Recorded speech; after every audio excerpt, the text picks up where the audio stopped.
सबको प्यार भरी जैम सी की एक बार फिर से मैं रजिंदर अपने यूट्यूब चैनल के ऊपर आप सभी विश्वासी भाई बहनों का स्वागत करती हूँ। नया दिन नया टॉपिक। आज का विषय हम विश्वासियों के लिए बहुत गंभीर है। हालेलुया। कैसे हम जानेंगे कि क्या कर रहे हैं हम? उधार पाने से पहले भी पाप, उधार पाने के बाद भी पाप।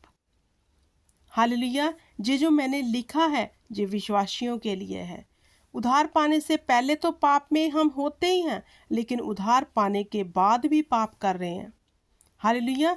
कैसे? क्या हमने परमेश्वर की इस देही को, इस मंदिर को पवित्र बना के रखा हुआ है, या फिर हम वचन के विपरीत जाकर वही हरकतें कर रहे हैं? देखते हैं वचन के बीच में से। उसको वचन के द्वारा जल के स्नान से शुद्ध करके पवित्र बनाएं। किसे? इस मंदिर को। कौन है? Body of Christ. हम विश्वासी। मतलब परमेश्वर का वचन कहता है इफिसियों 5:26 में, इसे पवित्र बनाओ। अब देखना जी है मेरे प्रिय भाई बहनों कि वचन के अनुसार हमने अपने आप को पवित्र बना लिया है या फिर नहीं, क्योंकि हमें अपनी जिंदगी को अब विश्वास में आने के बाद वचन के अनुसार जीना है, क्योंकि वचन के द्वारा ही हम शुद्ध हो सकते हैं, वचन के द्वारा ही हम पवित्र हो सकते हैं। अब देखना ये है, विश्वास में तो आ गए, बैप्टिज्म तो हो गया, क्या बन गए हैं? क्या कहता है वचन? और उसे एक ऐसी तेजस्वी कलीसिया बनाकर अपने पास खड़ी करके, जिसमें ना कलंक ना झुर्री ना कोई ऐसी वस्तु हो, वरन पवित्र और निर्दोष हो। हालेलुया। कैसे तैयार करना है परमेश्वर की दुल्हन को? तेजस्वी कलीसिया बनाकर। किसने? नबियों ने, पास्टरों ने, और हम विश्वासियों ने ऐसे तैयार होना है। परमेश्वर का वचन कहता है ना उसमें कलंक हो ना कोई झुर्री। हालेलुया। कोई कलंक नहीं होना चाहिए परमेश्वर की दुल्हन में। लेकिन अब देखना जी है कि हम में कलंक है, झुर्री है, कि हाँ कोई बात नहीं, अगर वचन जी काम करने को रोक रहा है, थोड़ा बहुत कर लो, परमेश्वर माफ कर देगा। ना इधर ना उधर, ना दाएं ना बाएं, ना थोड़ा ना बहुता, एक भी झुर्री नहीं होनी चाहिए। जैसे कहते हैं टस से मस, ना कोई ऐसी वस्तु हो वरन पवित्र और निर्दोष हो। हमारे जीवन में कोई भी काम ऐसा नहीं होना चाहिए कि कोई बात नहीं, परमेश्वर माफ करने वाला है, थोड़ा सा कर लो, थोड़ी सी मूवी देख लो, थोड़ा सा डांस कर लो, थोड़ा सा अन्य जाति में घूम फिर लो, थोड़ी सी चुगली कर लो, थोड़ा सा दोष लगा दो। हालेलुया। तो ये तो हम कलंक से भरे हैं। इस देही को, इस मंदिर को हमने बुरी चीजों से भरा है, लेकिन परमेश्वर का वचन क्या कहता है? उसे एक ऐसी तेजस्वी कलीसिया बनाकर अपने पास खड़ी करके, जिसमें ना झुर्री ना कलंक कुछ भी ना हो। क्योंकि जो शरीर से जन्मा है वह शरीर है, और जो आत्मा से जन्मा है वह आत्मा है। अचंबा ना कर कि मैंने तुझे कहा तू नए सिरे से जन्म लेना होगा। अब परमेश्वर ने कहा जो शरीर से जन्मा है वह शरीर का है। अब हमने तो आत्मा से जन्म ले लिया, लेकिन आत्मा से जन्म लेकर अब देखना ये है कि हम आत्मा के अनुसार चल रहे हैं या फिर नहीं। या आज भी हम कहने को तो दावा करते हैं नई सृष्टि है, लेकिन शरीर के अनुसार चलकर शरीर की अभिलाषाओं को पूरा करके वही उधार पाने से पहले भी पाप में थे, उधार पाने के बाद भी हम पाप में हैं। इस सच को झुठलाया नहीं जा सकता। ऐसे बहुत से विश्वासियां, इवन के पास्टर हैं, जो आज भी पाप का जीवन जी रहे हैं, क्योंकि वचन के बाहर क्या है? पाप, गंदगी। अगर आपके जीवन में एक भी वचन इधर उधर है तो आप पाप में हैं, क्योंकि अभी हमने पढ़ा है हम टस से मस नहीं हो सकते। हमें जे अलर्टनेस दी गई है, चौकस रहो, बार बार कहा। यूहन्ना ने, पतरस ने, प्रभु यीशु मसीह ने, सबने कहा चौकस रहो, बी केयरफुल। और आज की कलीसिया क्या कह रही है?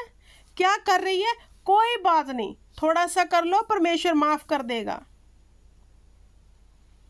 हालेलुया। तो मेरे प्रिय भाई बहनों, मैं आपको बताना चाहती हूँ, जो शरीर से जन्म है वह शरीर में लगा है, जो आत्मा से जन्म ले चुका है, पाप को त्याग सूझ चुका है, वही आत्मा की बातों पर चित्त लगा रहा होगा। क्या आपको लगता है आपने उद्धार पा लिया और आपका पाप खत्म हो गया? कैसे लगता है? क्या आपने वो पहले वाले काम छोड़ दिए हैं? अगर नहीं छोड़े तो उद्धार पाने के बाद भी आप पाप में ही हो, जो बहुत डेंजरस है। हालेलुया। मेरे प्रिय भाई बहनों, हमारे विश्वासी भाई बहनों के जीवन में ये बात कभी भी नहीं होनी चाहिए कि थोड़ा सा कर लो, कोई बात नहीं। आगे क्या कहता है वचन? इन बातों के बाद वह यीशु को मंदिर में मिला, तब उसने उससे कहा, कौन मिला? हालेलुया। एक रोगी व्यक्ति। हालेलुया। तो प्रभु यीशु मसीह ने उसे क्या कहा?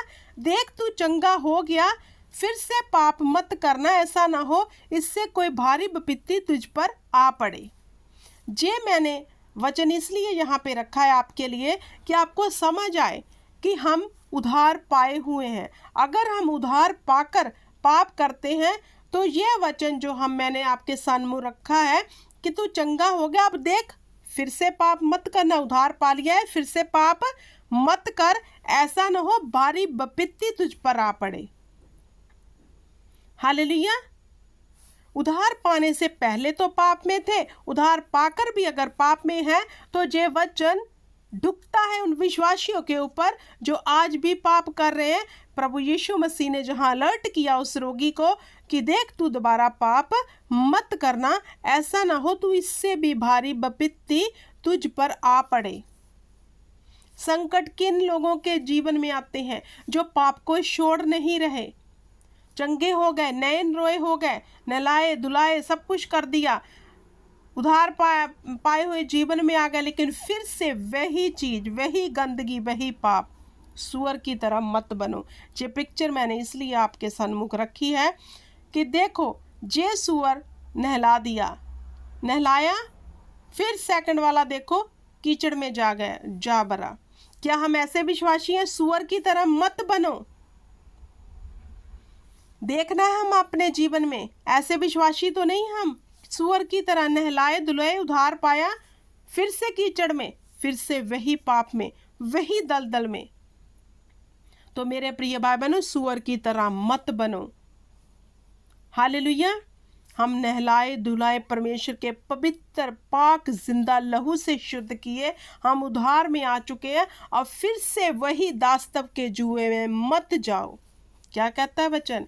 क्योंकि जिन्होंने एक बार ज्योति पाई है, जो स्वर्गीय वरदान का स्वाद चख चुके हैं और पवित्र आत्मा के भागी हो गए हैं। हमने क्या किया? उद्धार पाया, ज्योति को पाया, स्वर्गीय वरदानों का स्वाद, मतलब स्वर्गीय वरदान जिसके द्वारा हम अपने जीवन में हीलिंग देख रहे हैं, डिलीवरेंस को देख रहे हैं, बड़ी बड़ी अद्भुत गवाहियों को देख रहे हैं। हम भागी हो गए इन चीज़ों के उद्धार पाने के बाद। हालेलुया। क्योंकि हमने ज्योति को पा लिया। अब ये सब पाकर, इनका स्वाद चाहकर भी हम पाप में हैं, तो क्या लिखा है वचन में? देखो, यदि वे भटक जाएं, ये सब चीज़ों का स्वाद चाहकर अगर विश्वासी भटक जाए तो उन्हें मन फिराव के लिए फिर नया बनाना अनहोना है। अब मन फिराव के लिए दोबारा उन्हें नया बनाना, वचन कहता अनहोना है, हो ही नहीं सकता, क्योंकि वे परमेश्वर के पुत्र को अपने लिए फिर से क्रूस पर चढ़ाते हैं।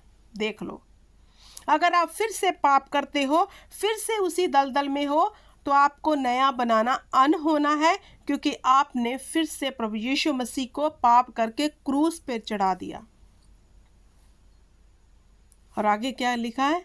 और प्रगट में उस पर कलंक लगाते हो। सोचो मेरे प्रिय भाई बहनों, सोचो, उद्धार पाने के बाद भी आप पाप में हो तो आप क्या कर रहे हो? यदि वह भटक जाए तो उन्हें मन फिराव के लिए फिर नया बनाना अनहोना है। आप फिर से प्रभु यीशु मसीह को क्रूस पे चढ़ाते और कलंकित करते हो। आपकी वजह से परमेश्वर का नाम शर्मिंदा होता है।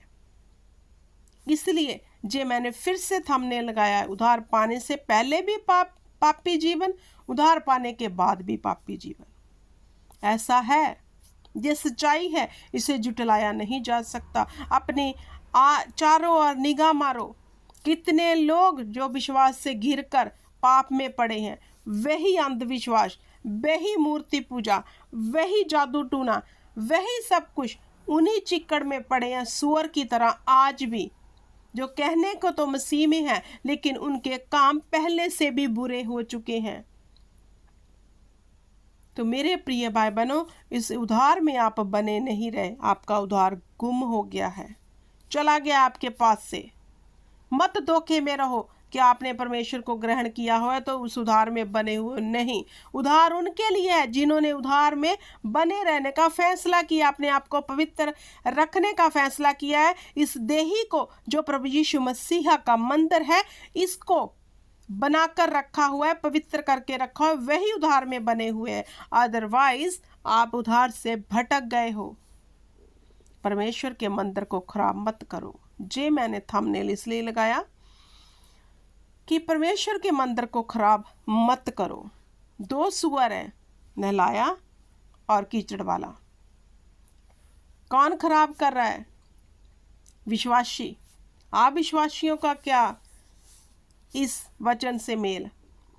क्योंकि उन्हें तो अभी वचन पता नहीं, तो ये विश्वासियों के लिए है। इसलिए मैं कहना चाहती हूँ, परमेश्वर के मंदिर को खराब मत करो। अगर आप के अंदर से अशुद्ध आत्माएं निकाली जा चुकी हैं, अगर आप पाप करते हो तो वचन कहता है फिर जब उस घर को वह खाली पाएंगी और दुष्ट आत्माएं आपको घेर लेंगी। हालेलुया। तो मेरे प्रिय भाई बहनों, ऐसा मत करो ऐसा। हालेलुया। क्योंकि अगर दुष्ट आत्माएं आपके अंदर से जा चुकी हैं, आप फिर से पाप करोगे तो वो कितनी अनगिनत दुष्ट आत्माएं लेकर आपको फिर से घेर लेगी। और वह वचन जो प्रभु यीशु मसीह ने उस व्यक्ति को चंगा करते समय कहा था कि अब तू पाप मत करना, नहीं तो इससे भारी विपत्ति में तुम पड़ जाओगे, परमेश्वर ने अलर्ट किया है। अगर आप विपत्ति में नहीं पड़ना चाहते मेरे प्रिय भाई बहनों, तो बी केयरफुल। फिर से दास्तव के जुए में मत जुओ, फिर से अपने आप को गंदा मत करो। जिन कलीसियाओं में सबसे अधिक प्रचार हो रहा है आशीष बरकत, आशीष बरकत, मत सुनो, वचन को खुद पढ़ो। क्या प्रभु यीशु मसीह ने इसलिए जान दी कि हम बरकतें ही लेते रहें? नहीं, इसलिए देखिए हम पाप से तौबा करके दोबारा पाप में मत पड़ें। आदम और हवा ने पाप किया था, वो पाप हमारे जीवन में चल रहा था, इसलिए प्रभु यीशु ने जान दी। हालेलुया। वचन को पढ़ो, वचन से समझो मेरे प्रिय भाई बहनों, खुदावंद क्या चाहता है। हालेलुया। इसलिए आप परमेश्वर के वचन पर चित्त लगाओ, उसकी आज्ञाओं पे चित्त लगाओ और उस चीज़ से बाहर निकल आओ जिससे शैतान आपको बांधे हुए है अब तक। हालेलुया। इस वचन को यही समाप्त करती हूँ। उम्मीद करती हूँ कि आपको समझ आ गया होगा। खुदावंद आपको बरकत दे और आप वचन की बरकत में